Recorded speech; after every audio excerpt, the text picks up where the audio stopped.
Setere baraba shendere bobo. Zakatarama shendere bababo. Shadarama mamandorobo setere baraba. Reketere mashendere ba. Mantorobo bobo setele anananos. Setea asekataya lekarababa shakandaramasia rekataya maria masekerebosika. Thank you, Jesus.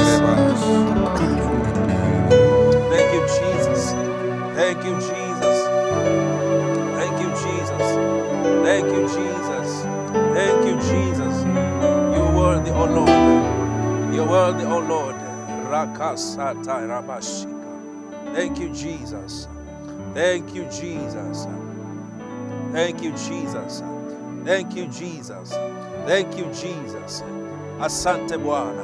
Asante Bwana. Asante Bwana. Asante Bwana. Katika jina la Yesu. Bwana Yesu, asante kwa ajili ya neema yako. Asante kwa ajili ya wakati ambao umetupa tena. Umekuwa nasi ukituhudumia tangu dakika ya kwanza mpaka hapa. Tumeuona mkono wako, tumeziona baraka zako, tumeona mtembeo wako, Bwana. Katika jina la Yesu, umetugusa, umetuhudumia. Tumeona nguvu zako, tumeona uwepo wako Bwana. Tunalitukuza na kulibariki jina lako.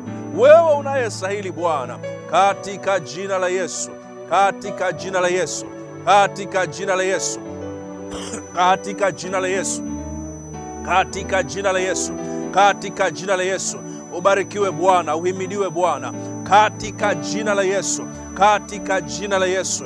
Tuko mbele zako tena Bwana Yesu, kwa ajili ya dakika hii, kwa ajili ya sehemu hii ya pili. Tunaomba tena uwepo wako na nguvu zako. Tunaomba tena uwepo wako na nguvu zako.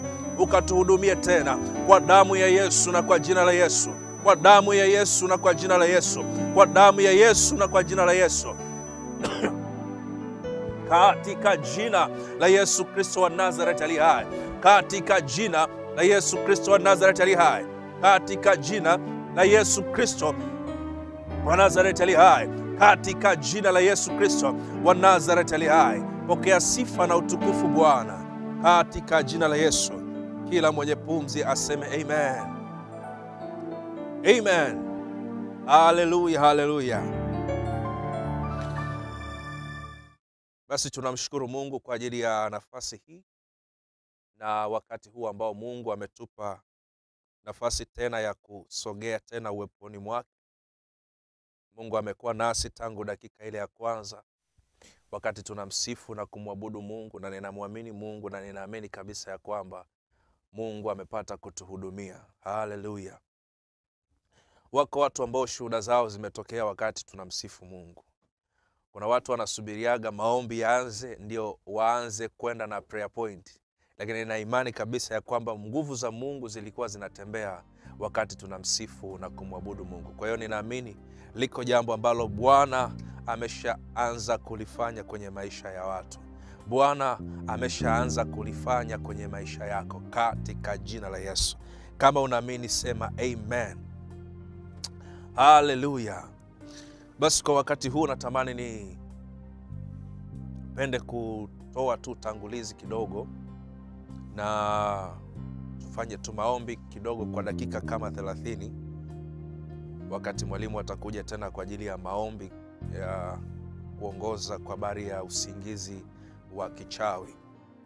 Kwa hiyo kwa dakika hizi chache natamani tuniweke kamsingi na tupate jambo kidogo la kuomba kwa pamoja, ili tuweze kupata kile ambacho mwalimu atakuja kufanya au kuja kuomba na sisi kwenye ibada ya usiku wa leo. Bwana Yesu apewe sifa. Kwanza ninamshukuru Mungu sana kwa ajili ya mambo ambayo Mungu ameyafanya kwenye madhabahu hii. Ndani ya wiki hii shuhuda zimekuwa nyingi, namshukuru Mungu. Lakini namshukuru kwa ajili ya mtumishi wake ambaye amemtumia katikati ya wiki hii. Yale mambo makubwa ambayo Bwana amesema naye, yale mambo ambayo Mungu amekuwa akimtumia kuyafanya kwenye madhabahu hii. Kwa hiyo tunamshukuru na kumtukuza Mungu kwa pamoja kwa mema mengi ambayo Bwana amekuwa akiyafanya na amekuwa akiyadhihirisha kwenye madhabahu hii. Kwa hiyo kama na wewe unamshukuru Mungu, naomba nione amen hapo. Yes. Sasa ninatamani tuweke tukamsingi kadogo alafu tupate jambo hapa la kuomba jambo la kuomba wakati mwalimu akijiandaa kwa ajili ya sehemu ile ya maombi kule mbele. Natamani tusome kitabu cha Yeremia. Kitabu cha Yeremia sura ya 32 mstari wa 27 kabla sijazungumza. Kitabu cha Yeremia sura ya 32 mstari wa 27. Ninaamini ni mstari ambao wengi tunaufahamu, mstari ambao wengi tunaujua. Yeremia 32 mstari wa 27. Maneno ya Mungu yanasema, tazama mimi ni Bwana. Aishi hapo, anasema ni Mungu wa wote wenye mwili. Je, kuna neno gumu lolote nisiloliweza? Je, kuna neno gumu lolote nisiloliweza? Tazama mimi ni Bwana, Mungu wa wote wenye mwili. Je, kuna neno gumu lolote nisiloliweza? Behold, I am the Lord, the God of all flesh. Is there anything too hard for me? Is there anything too hard for me? Hallelujah. Tamani nizungumze jambo moja hapa. Tumekuwa na wiki la maombi na tutaingia pia tena kwenye maombi kwa habari ya usingizi wa kichawi. Lakini nitamani kuweka tu msingi hapa. Mungu ambaye tuko naye, Mungu ambaye ametupa nguvu, ametupa nafasi ya kusimama kwenye madhabahu, Mungu ambaye anapita na kutufungua, kutuweka huru, kutuondoa kwenye kila aina ya uteka, kutuondoa kwenye kila aina ya uonevu, kutuondoa kwenye kila aina ya mabaya ya utumikishwaji wa nguvu za kichawi. Huyu Mungu ambaye anafanya haya ndio Mungu ambaye nimekuwa nikisoma katikati ya kitabu, habari zake kwenye kitabu hiki cha Yeremia 32 mstari wa 27. Na Mungu anasema, tazama mimi ni Bwana, Mungu wa wote wenye mwili. Je, kuna neno gumu lolote nisiloliweza? Watu wa Mungu, kwenye maisha haya tunayoyaishi, maisha haya ya ulimwengu huu tulionao, nguvu za giza, nguvu za kichawi zimekuwa, naweza kusema zimekuwa halisi zaidi kuliko hata uwepo wa nguvu za Mungu kwenye maisha ya watu wengi. Watu wengi ni rahisi kuamini kwa habari ya kulogwa, kwa habari ya nguvu za giza, kwa habari ya nguvu au uwezo wa nguvu za kichawi kuzuia hatua zao. Lakini kuamini kwenye uwezo wa nguvu za Mungu kuruhusu hatua zao zianze kwenda, imefika mahali imekuwa ngumu. Kwa nini? Kwa sababu kila tulicholishwa, kila kilichotuzunguka, tukigeuka kushoto, tukigeuka kulia, tukigeuka mbele, tukirudi nyuma, tumezungukwa na uwepo wa nguvu hizi za kichawi. Tumezungukwa na taarifa zinazohusiana na mambo ya kichawi. Kwa hiyo imefika mahali ambako adui ameweza kufanya uinjilisti wake.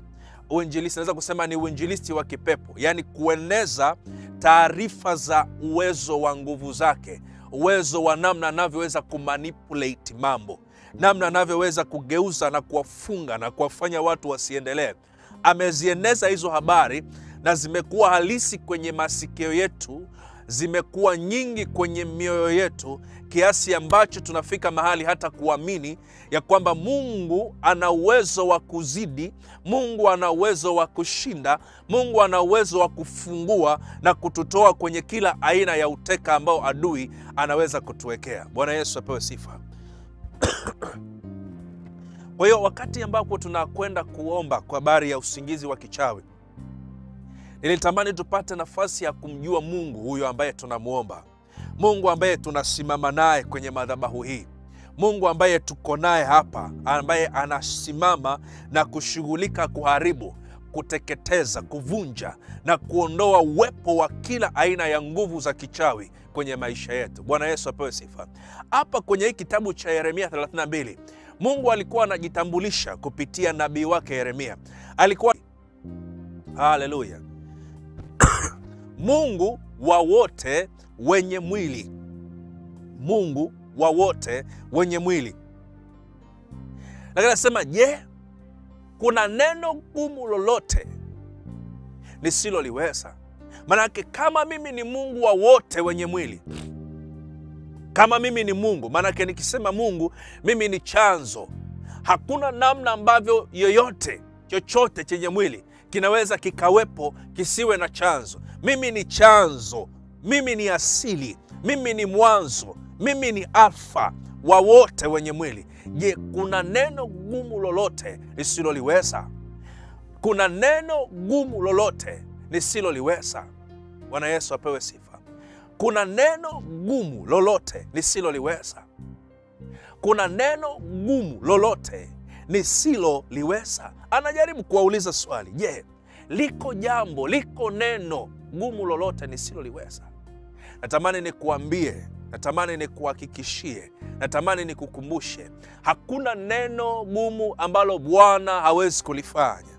Narudia tena, hakuna neno gumu ambalo Bwana Mungu tuliye naye, Mungu tunayemtumikia, Mungu tunayesimama naye asiloliweza. Haijalishi uchawi umefunga kwenye eneo gani, haijalishi kuna nguvu za kichawi, haijalishi vitanzi, haijalishi irizi, haijalishi sadaka za namna, haijalishi kafara ya namna yoyote, haijalishi aina yoyote ya kifungo cha kichawi, Bwana tunayemtumikia anasema hakuna neno gumu lolote lisiloliweza. Kwa kama kuna kifungo chochote cha kichawi, kama kuna nguvu yoyote ya kichawi, siku ya leo tunapohitimisha ibada hii ya usiku huu wa mkesha, nataka nikuhakikishie kwamba inua imani yako, inua imani yako. Hebu sahihi mtazame Mungu tunayemwendea. Geuza moyo wako, anza kumtazama Mungu tunayemwendea. Huyu Mungu tunayemwendea sio Mungu nusu. Huyu Mungu tunayemwendea sio Mungu kipande. Huyu Mungu tunayemwendea ndio Mungu wa wote wenye mwili. Mungu aliyeviumba, ndiye ambaye misingi ya vyote imeumbwa kupitia yeye. Huyu Mungu hakuna lolote asiloliweza. Haleluya. Kwa nini ninazungumza haya? Kwa nini ninakukumbusha hivi? Kwa sababu kufunguliwa kwako, kuwekwa huru kwako kutoka kwenye uteka wako kutategemeana sana na kiwango chako cha kumwamini anayekutoa kwenye hizo nguvu. Bwana Yesu apewe sifa. Kama hauna imani na anayekuja kukutoa kwenye uteka, ni ngumu sana kukubali msaada wake. Ninajaribu kukueleza hili. Kama hauna imani na Mungu, kama hauna uhakika, una mashaka, kuna wakati unahisi labda kifungo chako, kwa sababu na imefika mahali unaweza ukasema kimekuwa cha kwako. Ngoja nikiite hivyo hivyo, kifungo chako kimekaa muda mrefu kwenye maisha yako. Kuna mahali umefungwa mpaka umefika mahali umeona hiki kifungo changu nimekaa nacho muda mrefu, nimeombewa muda mrefu. Huu uchawi wa kwetu umekuwa mkubwa, kila siku ninaombewa lakini narudi. Inawezekana taarifa hizo zimekuwa halisi sana kwako mpaka inafika mahali uamini kwamba kuna Mungu anayeweza kumaliza hilo jambo. Nataka nikuambie kwamba usipokuwa na imani, usipokuwa na uhakika na msaada wa Mungu anayekuletea msaada, hakuna namna unavyoweza kutoka jumla kwenye hivyo vifungo. Wakati Mungu anamtuma Musa, anamwambia rudi kwa wana wa Israeli, nenda ukawatoe watu wangu kwenye mikono ya Farao. Wakati Mungu anamwambia Musa na kumtuma, Musa aliuliza swali moja, akasema, hawa watu ambao unanituma kwao, nikifika wataniuliza swali hili, wataniuliza ni Mungu gani aliyekutuma kuja kututoa? Sasa Mungu wakiniuliza hivyo, ni wajibuje? Okay, Mungu akamwambia, wakikuuliza swali la namna hiyo, wewe waambie ni Mungu ambaye niko ndio ambaye amekutuma ili watoe. Na ukishawaambia hivyo, wataupokea msaada ambao nimekuwekea ndani yako ili waweze kutoka. Bwana Yesu apewe sifa.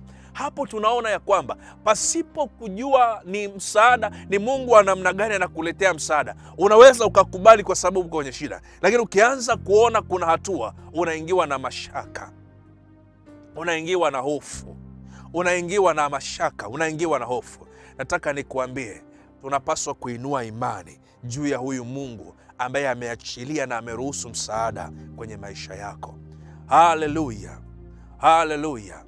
Mara nyingi huwa ninazungumza, ninasema hivi, ukiona Mungu ameruhusu aina fulani ya somo, ukiona Mungu ameruhusu aina fulani ya fundisho kwenye madhabahu yake iliyo hai, sio tu madhabahu, nazungumzia madhabahu ya Mungu iliyo hai, madhabahu yoyote ya Mungu iliyo hai, ukiona Mungu ameachilia aina fulani ya somo au aina fulani ya jambo la kushughulika nalo kipindi hicho, uwe na uhakika mbingu zimeachilia msaada kwa ajili ya hilo jambo kwenye nyakati hizo. Kwa hiyo ni wewe kuamini ya kwamba aliyeachilia somo hili, aliyeachilia ufunuo huu, ya kwamba ndani ya wiki hii tushughulike na uchawi, tushughulike na uchawi wa kifamilia. Kama unaamini kwamba ni Mungu aliyeruhusu kwenye majira haya, na wewe unaamini kwamba ni Mungu, basi uwe na uhakika kuna msaada wa Mungu aliowachilia. Sio tu kwamba Mungu ameachilia mafunuo haya ndani ya mwalimu, yote ulioyasikia ndani ya wiki, sio tu kwamba Mungu ameachilia hayo mafunuo. Kabla ya kuyaachilia hayo mafunuo ndani ya mtumishi wake, ndani ya moyo wake, Mungu alikuwa ameachilia tayari msaada kwenye ulimwengu wa roho. Na kabla ya kuachilia huo msaada, Mungu alishaona kuna mtu amefungwa, kuna mtu amekamatwa, kuna mtu ameshikiliwa, kuna mtu amezuiliwa, kuna mtu hatua zake zimekwama mahali. Kwa nini? Kwa sababu ya uchawi wa kifamilia.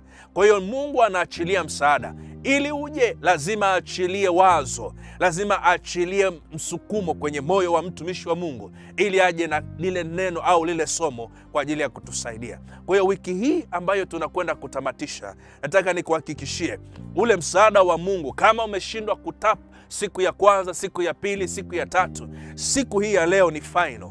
Tuna jambo letu. Kuna msaada wa Mungu umeachiliwa, mbingu ziko wazi. Yeyote atakayemwamini Bwana, atakayeinua imani yake na kumwamini Bwana, uko msaada wa Mungu utakaoweza kumsaidia na kumtoa hatua aliyopo kwenda hatua nyingine ya kuwa na uhuru, katika jina la Yesu. Bwana Yesu apewe sifa.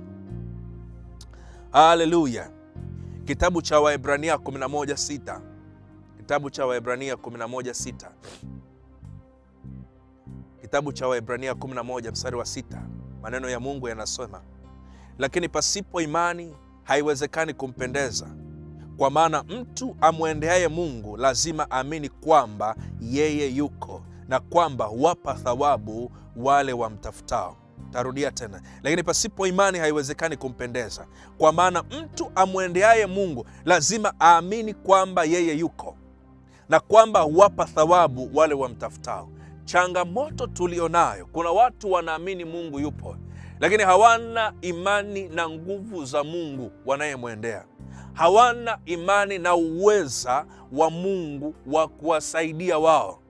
Kuna watu wanaamini uwepo wa Mungu, lakini hawana imani, hawana uhakika na uweza wa nguvu za Mungu kuwasaidia wao. Na ndio maana unaweza ukaamini Mungu yupo na ukatembea na vifungo. Usipojua ya kwamba Mungu unayemwamini anayo nguvu ya kukufungua, anayo nguvu ya kukutoa kwenye uteka, anayo nguvu ya kukuachilia uwe huru, hauwezi ukanufaika na huo msaada. Bwana Yesu apewe sifa. Haleluya. Haleluya. Yes. Usipoamini kwamba Baba huyu tunayemwendea, Baba wa mbinguni, Mungu aliye Baba yetu, huyu ambaye anatujali sana, anazo nguvu za kutusaidia, hatuwezi tukapokea msaada. Kinachoweza kukufanya uamini ni nini? Ni kuwa na imani. Imani ni nini? Ni kuwa na uhakika. Kwa hiyo unapokwenda usiku wa leo, nataka tupate nafasi ya kuomba kwa habari ya imani. Imani yako, ili mwalimu anapokwenda kuomba, mwalimu anapokwenda kuanza maombi hapa, kiwango chako cha imani kisibaki kilipo. Kiwango chako cha imani kuamini ya kwamba kuna msaada wa Mungu ulioachiliwa kwa ajili yangu na kwa ajili yako, kisibaki kilipo. Huo msaada wa Mungu ulioachiliwa, kinachoweza kupokea, kinachoweza kuruhusu huo msaada ufanye kazi kwenye maisha yako ni imani yako. Narudia tena, msaada wa Mungu upo kabisa, umeshaachiliwa kwenye ulimwengu wa roho. Lakini kitakachoweza kusaidia, kitakachoweza kubadilisha hali ulionayo, kitakachoweza kugeuza uteka, kitakachoweza kuupa mlango, kuupa nafasi ule msaada Mungu aliyouachilia, sio tu maombi, ni imani. Bwana Yesu apewe sifa. Imani yako itaruhusu huo msaada wa Mungu ulioachiliwa uanze kupita na kufanya kazi kwenye maisha yako. Na ndio maana tunapokwenda kwenye maombi haya, moja kati ya kitu ambacho shetani huwa anawinda na atawinda ni imani. Kuna watu tunaomba lakini haamini kwamba haya maombi yanafanya kazi. Kuna watu tunaomba lakini ndio maana hata linapotokea jambo kwake linakuwa surprise. Kwa nini? Linakuwaje surprise kwako na wakati uliamini litatokea? Kwa nini linapotokea jambo, yani umefika kwenye maombi, umemuomba Mungu, umemaliza kuomba Mungu, halafu Mungu amejibu sawasawa na maombi yako, halafu unashangaa, unasema wow, sikujua kwa kweli. Hukujua kwa sababu hukuwa na imani. Watu wenye imani wanapoingia kwenye maombi, majibu ya maombi yanapotokea kwao sio surprise. Inakuwa surprise kwa sababu inakuwa ni muujiza. Lakini kwa mtu ambaye amekomaa, kwa mtu ambaye anajua anachokifanya, mtu ambaye anajua hapotezi muda, anapoingia kwenye imani anakuwa na uhakika ya kwamba hili ninalokwenda kulifanya linatokea. Ninaposema ninasambaratisha, ninaposema ninakausha, ninaposema ninapiga, ana uhakika kwenye ulimwengu wa roho kuna vitu vinapigika. Anaposema ninatoesha, kuna vitu vinatoweka kwenye njia yake. Anaposema vinaharibika, ana uhakika kuna vitu vinaharibika. Kwa hiyo hata vinapodhihirika waziwazi kwamba vimeharibika, vimepotea, vimeanguka, haoni shida, haoni wasiwasi, haoni jambo jipya. Kwa nini? Kwa sababu tangu anaingia kwenye maombi alikuwa na uhakika, alikuwa ana picha anaiona ya jinsi mambo yatakavyokuwa baada ya maombi. Na mimi natamani saa hii kabla ya maombi haya, natamani uwe na picha ya jinsi mambo yatakavyokuwa baada ya maombi ya haya ya kuangusha uchawi. Bwana Yesu apewe sifa. Natamani uwe na hiyo picha. Inawezekana siku ya kwanza mpaka sasa haujakuwa nayo, lakini natamani wakati huu, siku hii ya mwisho, uwe na picha ndani ya moyo wako ya jinsi mambo yatakavyobadilika, kwa sababu uchawi wa kifamilia umepigwa na kuangushwa kwenye maisha yako. Kuwa na hiyo picha ndani yako. Kaa wakati umwambie Bwana, hiyo picha ndio imani yenyewe. Hiyo picha ndio imani yenyewe. Nisikilize mwana wa Mungu, kama kuna mahali ulikuwa umezuiliwa na ulikuwa unajua hapa nimezuiliwa na hizi ni nguvu za kifamilia, ni uchawi wa kifamilia, saa hii kabla ya kuingia kwenye maombi, hebu anza kujiona hivyo vitu vikiwa vinaenda.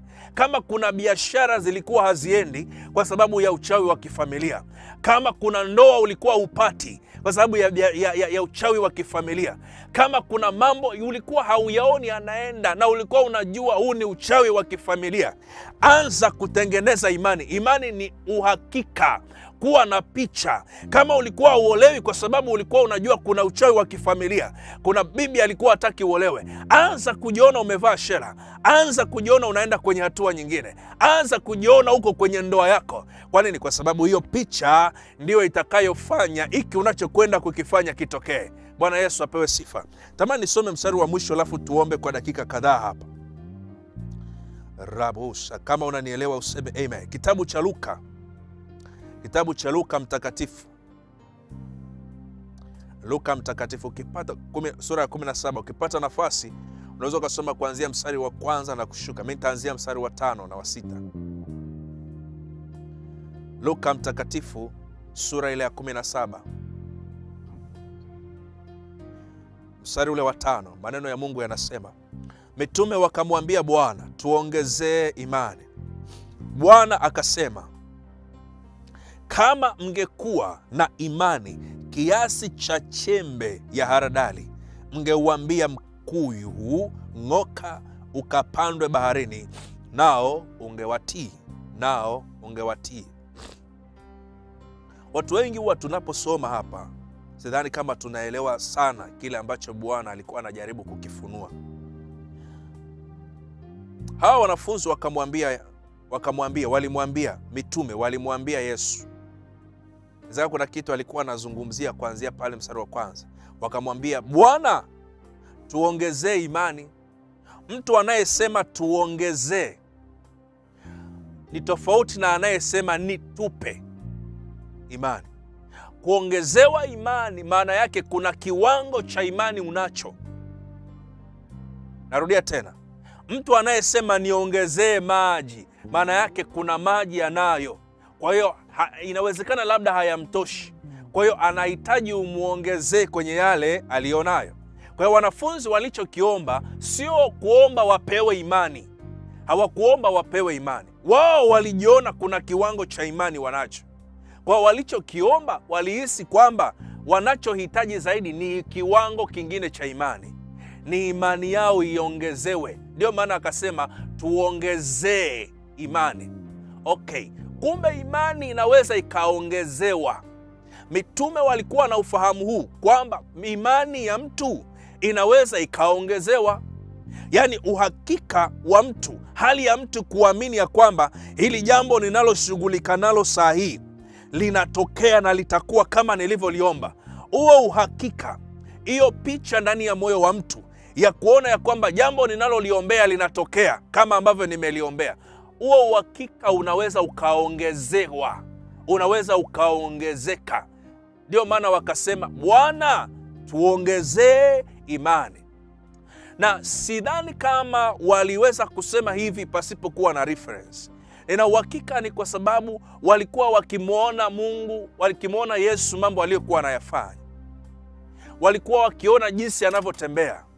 Walikuwa wakiona anavyoviambia vitu, anavyouambia mti huu utakauka, anavyoambia umepona, anavyoweza kusemesha matatizo, kusemesha hali, kusemesha milima, alivyokuwa na uwezo wa kusemesha. Wakajua ya kwamba huyu kuna kiwango cha imani. Narudia, kiwango imani anacho.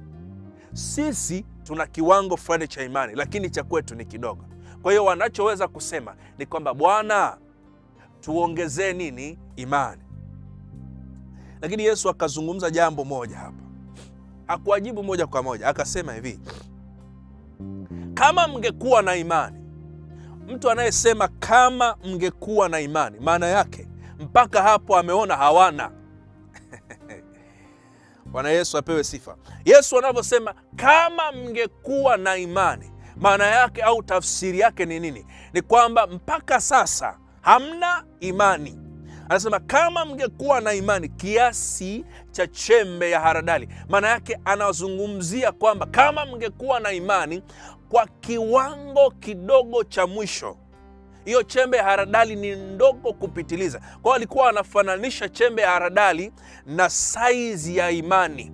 Yaani kwamba kama imani ambayo mnasema mnayo mngekuwa nayo hata kwa kiwango kidogo cha mwisho, mngekuwa na uwezo wa kuambia mlima huu, au mngeweza kuambia mkuyu huu, ng'oka ukapandwe baharini, nao ungewatii.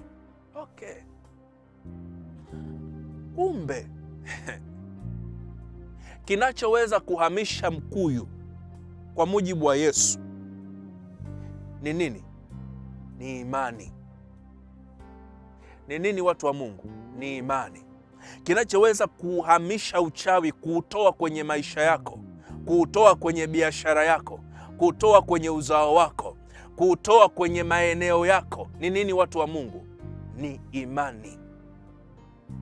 Ni kweli unaweza ukaomba, lakini kama hautakuwa na imani juu ya Mungu unayemuomba, kuna uwezekano wa huo mkuyu ukabaki hapo hapo ulipo. Bwana Yesu apewe sifa. Haleluya. Ni lazima uwe na picha, ni lazima uwe na imani ya kuanza kuona msaada wa Mungu kabla ya Mungu hajaanza kufanya lolote. Ndio maana Biblia mstari tuliosoma anasema, yeyote amwendeaye Bwana, kwenye ile Waebrania 11:6, yeyote amwendeaye Bwana kwanza lazima aamini kwamba yeye yupo. Hiyo ni hatua ya kwanza, uamini kwamba yeye yupo. Kwa hiyo wakati wowote ambako tunamwendea Mungu, lazima uwe na uhakika na huyo Mungu unayemwendea. Hatufanyi hivi kutimiza sheria, hatufanyi hivi kusogeza siku. Sio maombi tu ya mtumishi yatakayoweza kukufungua, sio maombi tu ya mtu wa Mungu yatakayoweza kuruhusu msaada wa Mungu. Kiwango chako cha kumwamini Mungu, ambaye Mungu tu huyu tunamuomba, ndicho kitaruhusu msaada wa Mungu. Natamani tuombe hapa, lakini ombi ambalo natamani tuliombe kwa dakika hizi kadhaa, natamani tuombe kwa habari ya imani. Imani yako, imani yako. Hebu sema imani yangu. Imani yako, maana yake uhakika wako wa kuamini, uhakika wako wa kuona uhuru wako kabla ya maombi haya. Narudia tena, uhakika wa kuiona picha ya uhuru wako kabla ya maombi haya. Hicho ndio kitu ambacho natamani tukiombe hapa. Inawezekana shetani akapambana sana, kazuia sana usijione. Ni sawasawa na mtu anayejaribu kudeki bahari au anayejaribu kukausha bahari kwa ndoo. Haitawezekana. Lakini ukiwa na imani, haijalishi kuna kuta zimesimama, kuna ngome zimesimama, usingizi wa kichawi siku ya leo lazima utaondoshwa kwenye maisha yako. Nguvu yoyote ya kichawi, nguvu yoyote ya kiganga kwenye maisha yako itaondoshwa mazima. Lakini kwa nini? Kwa imani. Bwana Yesu apewe sifa. Huu ndio msingi na msisitizo ambao na msukumo ambao ndani yangu nilikuwa ninasikia tuweke hapa kabla mwalimu hajaja kuongoza maombi haya ya usingizi wa kichawi. Bwana Yesu apewe sifa. Basi kwa dakika chache hizi natamani tuombe. Kama uko tayari, naomba ufuatishe maneno haya. Sema: Baba, katika jina la Yesu, asante kwa ajili ya neema yako na uaminifu wako. Wewe umekuwa Bwana kwenye maisha yangu, na mimi nimekuwa mtoto wako Bwana. Nilipo hapa Bwana, kwanza ninaamini ya kwamba wewe upo, na ninaamini ya kwamba unanitazama na kuniona. Unayaona hata nisiyoyaona. Unaona maisha yangu yote. Unaona vifungo, unaiona taabu, unayaona mateso katikati ya maisha yangu. Saa hii Bwana, nimekujia wewe tena, nikiwa ninaomba jambo moja, ya kwamba imani yangu iongezeke. Imani yangu ifanywe imara. Imani yangu ifanywe imara. Ikiwa kuna jambo lolote linalozuia imani yangu isipokee usiku wa leo, ikiwa kuna kitu chochote kinachozuia imani yangu isione lile unalotaka kulifanya, isione mambo unayotaka kuyatenda, isione ule msaada uliouruhusu kwa ajili ya maisha yangu, ninasimama mbele zako Bwana, nikikuomba wewe Mungu ukanisaidie tena mwanao, katika jina la Yesu, katika damu ya mwana kondoo, katika jina la Yesu na katika damu ya mwana kondoo. Nina uhakika na nguvu zako, nina uhakika na uweza wako. Ninajua unaweza kufanya, ninajua unaweza kutenda. Umesema wewe ni Mungu wa wote wenye mwili, na katikati ya wewe hakuna neno gumu lolote. Hakuna neno gumu lolote usiloliweza. Hakuna uchawi wa aina yoyote usioweza kuondoa. Hakuna uganga wa namna yoyote usioweza kuondoa. Hakuna kifungo cha namna yoyote usichoweza kukifungua, usichoweza kukifungua. Katika jina la Yesu, ninaamini sasa ya kwamba usiku wa leo unakwenda kunifungua, unakwenda kuachilia msaada wako, unakwenda kuniweka huru katika jina la Yesu. Imani yangu Bwana, imani yangu Bwana juu ya msaada wako ikaongezeke sasa, ikaongezeke sasa, ikaongezeke sasa. Hebu ingia mbele za Bwana, omba juu ya imani yako. Omba juu ya imani yako, omba juu ya imani yako. Shika moyo wako, omba, mwambie Bwana, imani yangu kama mtumishi wako, imani yangu kama mwanao iongezeke, iongezeke, iongezeke, iongezeke. Nione msaada wako uliouachilia kwa ajili yangu usiku wa leo. Nione msaada wako uliouruhusu kwa ajili yangu usiku wa leo. Niuone huo msaada, niuone huo msaada, na niupokee huo msaada katika jina la Yesu, katika jina la Yesu. Baba, katika jina la Yesu Kristo wa Nazareti aliye hai, usiku wa leo tumekujia tena watoto wako. Usiku wa leo tuko mbele zako tena wanao. Katika jina la Yesu, ninaomba kwa ajili ya imani za watoto wako.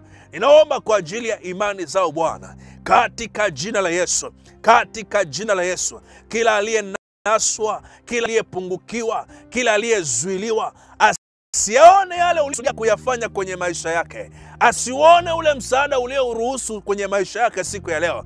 Ninaomba katika jina la Yesu, achia huo moyo wake ukafunguliwe. Aanze kuona, aanze kuona, aanze kuona, aanze kuona kila aliyezuiliwa kuamini, kila aliyezuiliwa kuamini, kila aliyezuiliwa kuamini kwa habari ya msaada wa Mungu ulioachiliwa, ulioruhusiwa kwenye maisha yake. Ninaomba Bwana, nguvu zako zikapite na kuruhusu moyo wake upokee msaada wako, upokee msaada wako kupitia kinywa cha mtumishi wako, katika jina la Yesu.